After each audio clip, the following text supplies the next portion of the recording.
something had to be done to drastically increase the speed of their voyage.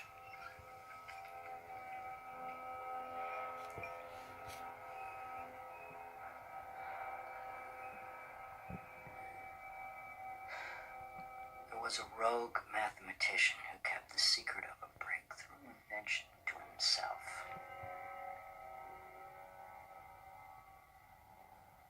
You just want to keep it to yourself for a while, because for a while you're the only person on earth who knows something, and that little secret is just so exciting.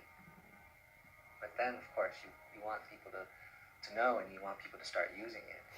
It was something that was kind of hard to grasp for me, because I've been looking for them for so long, and all of a sudden, it happened.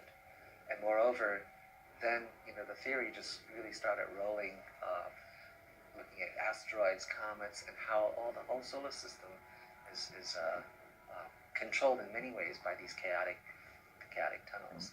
And this is how the chaotic transport can occur. And so here in this particular image is an artist's conception of some of these gravitational tunnels that are in our solar system, that connects our solar system. And this is a step forward from the Copernican view of the solar system, where in this image you can see that the orbits all of the planets all around the sun, except that they're all separated. They're all in this very classical conception of the solar system. And now 500 years later, our picture of the solar system is slightly different. And I'm using an image from the Chartres Cathedral's floor and actually has even more antiquity origin of the labyrinth, which shows that the whole solar system is really integrated. And this integration, even though in this picture, of course, is very nice and even, but actually these are generated by chaotic orbits. And it's what I call a chaotic transport that was first really discovered mathematically by Poincaré. And so let me show you how these tunnels are generated. So you start off looking from the sun towards the Earth, and here's the moon's orbit. And one of these very large orbits, it's actually larger than the moon's orbit, is what we call a halo orbit around the L2 Lagrange point of the Earth.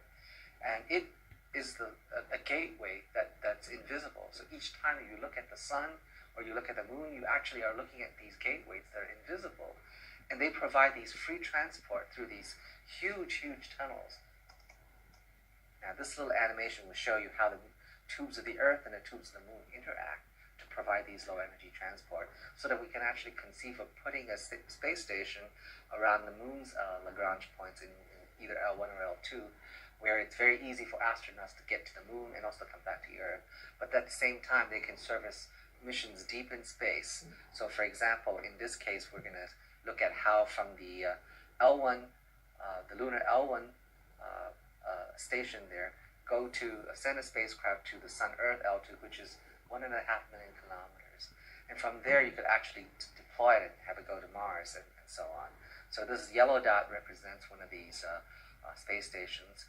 And so as we pan out, you can see that the moon's tubes, the red tubes are like the off-ramps that allow you to leave, and the blue tubes allow you to get on to the next gateway at L2. And then here, it extends out to space.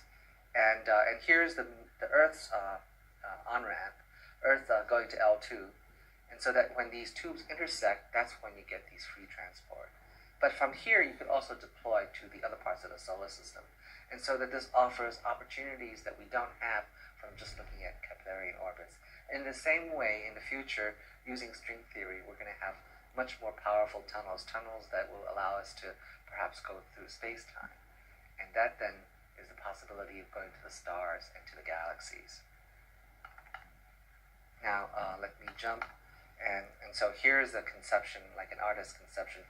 First off, just the gravitational tunnels that we're working with now, but eventually, instead of planets, it will be tunnels between galaxies.